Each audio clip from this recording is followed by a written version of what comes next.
झारखंड के वर्तमान हालात स्थिति परिस्थिति को देखते हुए आज ऐलान करना चाह रहे हैं हम लोग कि झारखंड में भ्रष्टाचार मिटाओ, झारखंड बचाओ।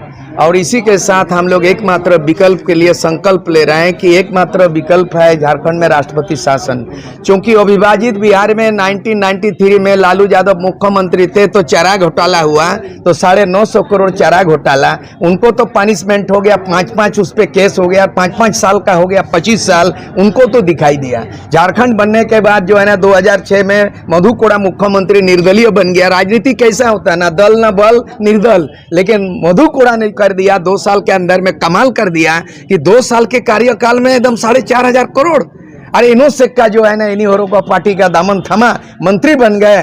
और सुनने में आया था अखबार मीडिया में कि नोट गिनती करने का मशीन, पूजा सिंघल का सीए के वहाँ छापामारी हुआ तो नोट गिनती करने का मशीन आया। लेकिन ये भी उजागर हुआ है कि जो ये इनो सिक्का का पकड़ा गया तो उस समय भी वहाँ भी नोट गिनती का मशीन रखा था जहाँ घूस लेते थे रिश्वत।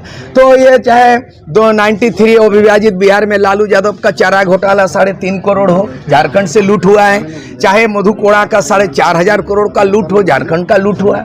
और चाहे जो है ना इनो से क्या, चाहे खेलगांव में लूट हुआ है, 400 करोड़ का लूट हुआ है। ये सब बहुत सारी चीज़ है। तो ये तमाम बातें लूट ही लूट है। और अभी जो ईडी जो छापामारी कर रहा है पूजा सिंघल, तो कितना पूजा सिंघल होगा? Pooja Singhal is not single, there are many Pooja Singhal. Pooja is not single, there are many single. तो पूजा सिंघल की तरफ बहुत सिंगल होगा, डीसी होगा, एसपी होगा, यानी टॉप टू बॉटम यहाँ भ्रष्टाचार में संलिप्त हैं। और यहाँ नौकरशाह और नेता मिलके झारखंड को लूट का चरागा बना लिया, लुटेरा बना दिया। अब झारखंड को बचाना होगा तो इमीडिएटली राष्ट्रपति शासन, उसके लिए हम लोग कदम बढ़ाएंगे। हम लोग हाईकोर्ट में PIL ठोकेंगे और राज्यपाल को ज्ञापन सौंपेंगे राष्ट्रपति के लिए, और दिल्ली जाके राष्ट्रपति को ज्ञापन देंगे। और हम लोग 2000 से पूरा मांग करेंगे कि बाबूलाल मरांडी 2.5 साल के कार्यकाल में जांच हो, और अर्जुन मुंडा 3 बार चीफ मिनिस्टर बना, उसके कार्यकाल का टोटल जांच हो। और शिबू सोरेन 3 बार मुख्यमंत्री, उसके कार्यकाल में जांच हो।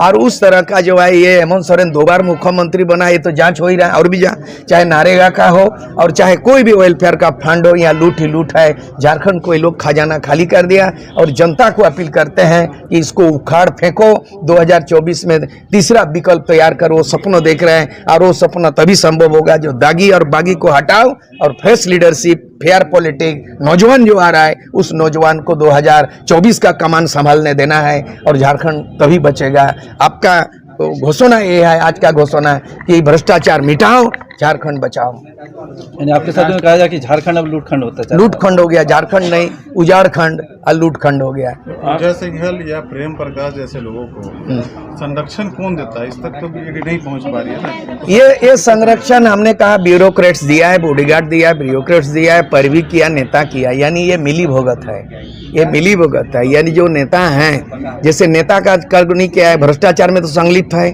जांच होगा तो पकड़ में आएगा। राज्यसभा चुनाव होने जा रहा है, उससे पहले KD सिंह कहाँ का था? हरियाणा का। तो अकेले आदमी आया, जीता कैसे? कौन ने वोट दिया? तो यहाँ का MLA वोट दिया। उसके बाद परिमल नाथ बॉम्बे से आया, अकेले आया, थैली लेके आया, तो कैसे जीता? यहाँ का लोग आया।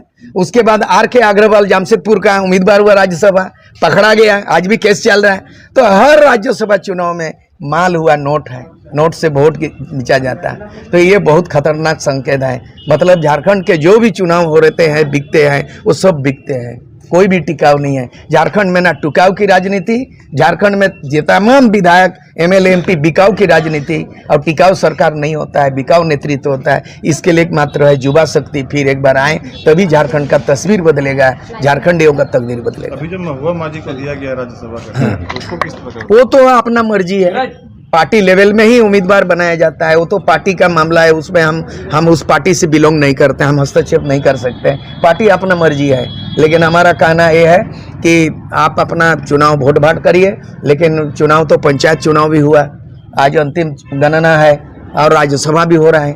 लेकिन बात यह है कि आज जो भी MLA MP से उम्मीद नहीं करेंगे, क्योंकि जो जनता की भावना है, स्थानीय नीति खतियान के आधार पर नहीं बना, स्थानीय भाषा को शिक्षा का माध्यम नहीं बनाया गया, यहाँ के बेरोजगारों को रोजगार का नीति नहीं बनाया गया।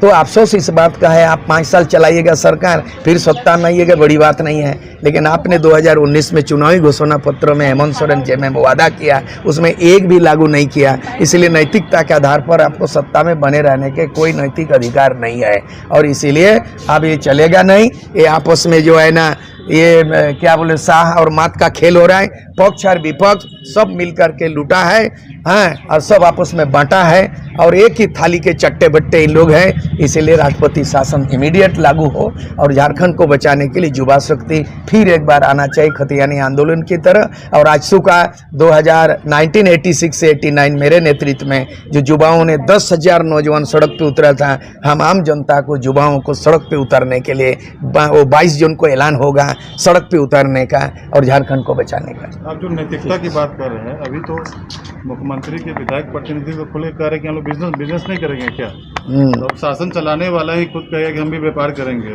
नौकरी भी मेरा रिश्तेदार को मिलेगा। तो आम जो बेरोजगार युवा है वो क्या करेंगे? विधायक और एमपी व्यापार नहीं है। विधायक एमपी जनता द्वारा सरकार, जनता के लिए सरकार और जनता की सरकार, by the people, for the people and of the people. This is the real democracy of our Indian constitution guideline है। इसलिए जनता द्वारा आप चुने जाते हैं और जनता के लिए चुने जाते हैं और जनता की सरकार बनती है। और आप बोलते हैं हम बनियागिरी करेंगे, माने हम ठेकेदारी करेंगे और हम बिजनेस करेंगे। बिजनेस के लिए एमएलए एमपी नहीं होता है, आप जनता का जनप्रतिनिधि होते हैं। आप बिजनेस तो बिजनेसमैन करता है, आप सब कुछ ठेकेदारी के, बालू घाट आप ही का है, हाँ, गिट्टी खदान आप ही खोलिएगा, लीज आप ही के नाम से होगा। इस तरह से नहीं चलेगा, आप इस तरह से नहीं चलेगा। अभी के परिदृश्य में प्रेसिडेंशियल रूल पर आपको पूरा भरोसा है? इसीलिए भरोसा है कि जांच निष्पक्ष होगा। जहां मान लीजिए सब वर्तमान सत्तारूढ़ है, जेएमएम की सरकार, कांग्रेस की सरकार है, अगर आप बात जांच कीजिएगा तो बहुत सारे जांच एजेंसी सत्तारूढ़ का पर असर पड़ता है। इसीलिए निष्पक्ष जांच हो, इसके लिए राष्ट्रपति शासन एक मात्र विकल्प है। सीएम हेमंत सोरेन ने कहा था, ईडी को धमकी दी थी कि मेरे पास पहुंच भी मत जाना, नहीं तो बहुत बड़ी मुसीबत हो जाएगी। वो धमका रहा है, वो गिदड़ भप की कौन किसको दे रहा है वो जानेगा। हमको तो कहना है, हमको तो अपना कहना है कि ईडी अगर जांच नहीं करेगा, सीबीआई अगर छापामारी नहीं करेगा, तो आपको छूट कौन दिया है लूट में? तो छूट में किसी को लूट नहीं है। आप उनको ललकार रहे हैं तो आप भोगिएगा, वो कानून का काम वो करेगा। वो लोकतंत्र में वो एक अपना हिस्सा है, उनका न्यायिक प्रक्रिया अपना है। कोर्ट कचहरी को धमकी देना और सीबीआई को धमकी देना वो बुद्धिमानी का काम नहीं है, वो अपना काम करे। आप अगर निष्पक्ष हैं और दूध का धोया हुआ है तो जो आँच हो रहा है तो जांच हो, आँच हो तो जांच हो। काहे आप उसको बोल रहे हैं कि आओ हम देख लेंगे, कर लेंगे? हम लोग चाहते हैं ईडी पूरे जांच करे, परत दर परत जांच करे, सीबीआई छापा मारे और जितना भी लूटा है, खजाना लूटा है, उसको बरामद करे।